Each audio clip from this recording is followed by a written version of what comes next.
Good evening. This is Radio Free Bichelle. I'm Alphonse. Tonight, intellectual property and inequality.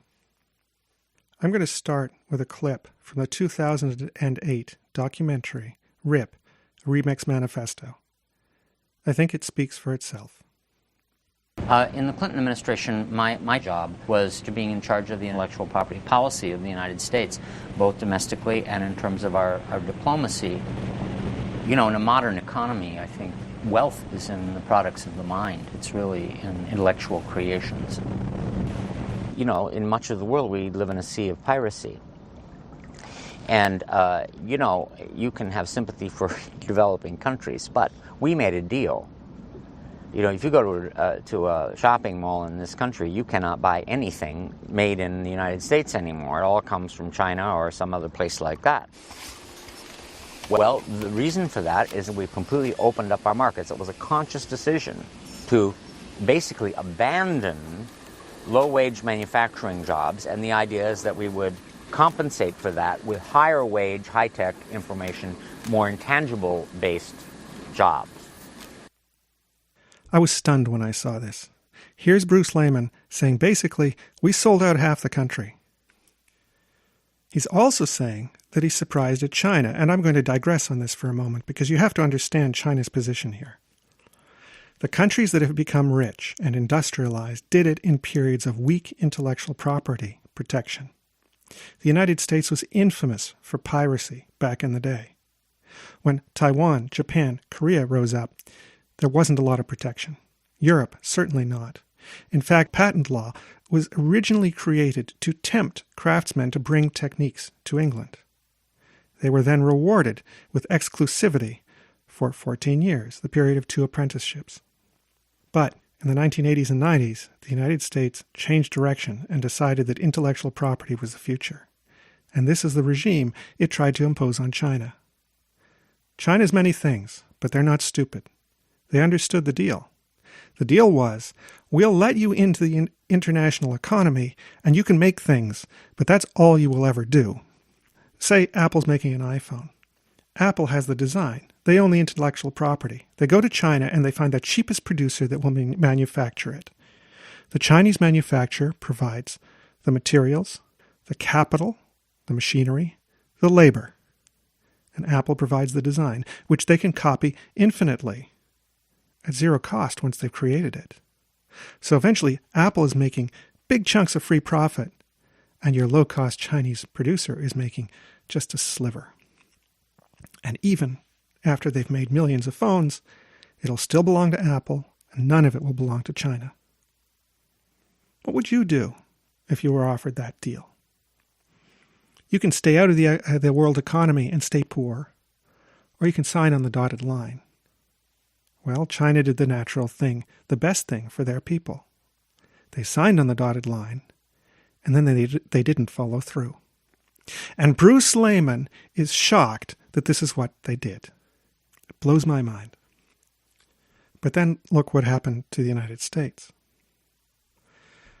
When he says that they abandoned manufacturing jobs for high-margin information jobs, what he really means is that they abandoned uneducated workers for college-educated workers. Just over 40% of American students go to college, about 2/3 of those who graduate high school. That means that 60% of Americans don't. This is an economy that locks out 60% of the population. Now, it used to be not that many people went to college. It might be 10%.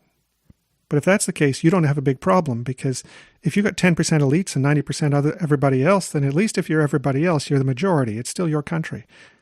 But when those elites are 40% of the population, and you're not in that 40%, you're just plain left behind. And I'm not talking about the rapture. You know that college education is the best predictor of United States voting patterns? It's not geography. It's not age. It's not wealth or income. It's education. No shock. There are further dynamics that the information economy creates. In the economy of things, economic activity is pulled out across the map because you put industry where there are resources. So there's a little city here because there's mining. There's another one over there because of forestry. Another one here for agriculture. And there's another city here at a crossroads, and so forth. And so economic activity and population get drawn across the map. What's the resource you need in the information economy? It's people. So the place you want to go is a place where there are lots of people, lots of educated people, lots of experts, the big cities. And the more of these people who go there, the more valuable that location becomes. So there's a concentration, and that forces up prices to live there. So a few cities become winners, and they have steep price curves for rent and housing from the center declining towards the fringes. And all the small cities and the edges outside the cities, not very valuable. It's a winner-take-all economy in another way, which is, in an economy of things, everything has some value. Say you have a car company and they make mediocre cars. They're really not very good, but they've got lots of them. Those cars are still valuable. You get one of those cars, it'll take you where you want to go. There are resources invested into that car. So even if it's not the best car, you might still want it. But what about instead of cars, we're talking about software, or movies, or music? If you're going to listen to a song, you're going to listen to the best one, right?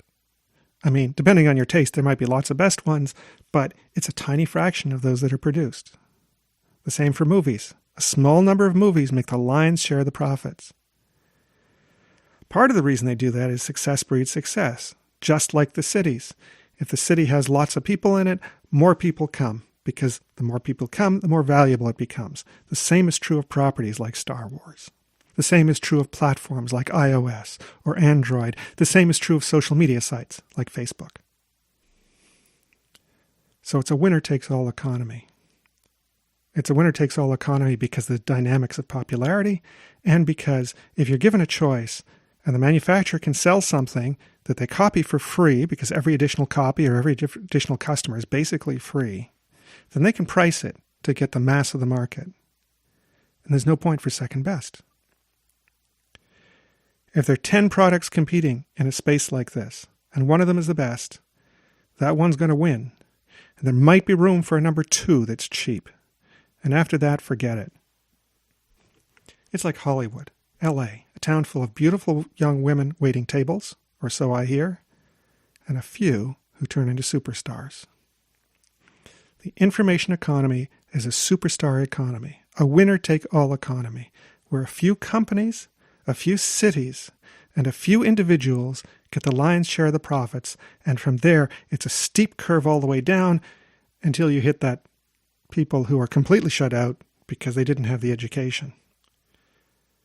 And I should say about that, not everybody's capable or suited for university. Not everybody's suited for programming.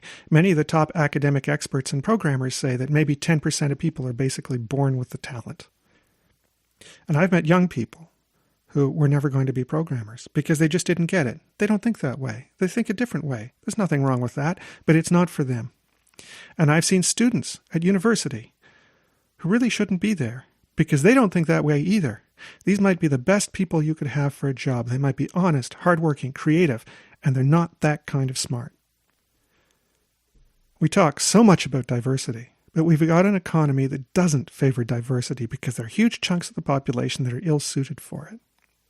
We may be able to push some of them through the college system in areas that aren't that strenuous, but the reality is they know they're going to be hanging on by their fingernails. So the United States made a deal with China, not thinking it through from China's perspective, so they didn't realize that China must logically cheat. They sold out a big chunk of their population, and they end up in a situation where they lack manufacturing capability, which it turns out is actually quite bad, because when you're iterating on innovating new products, you may think, we've got the ideas, the designs, the patents, the copyrights. But it actually really helps to be able to make the thing too. It turns out that the iteration is faster. innovation is better when you can actually do the full circuit. And now the U.S. is dependent on China for key elements, even in fundamental things like military. They have a population that at the top end is divided among people who are competing for a few spots in top high-status jobs, and I'll talk about that in another episode. And you have a mass of people at the bottom who know they've been shut out of the economy, even if they don't know exactly how. This economy has worked out for the winners. It's worked out spectacularly for the winners. Inequality is through the roof, and things are falling apart. And it's not an accident. This plan for the information economy is socially destructive, economically destructive.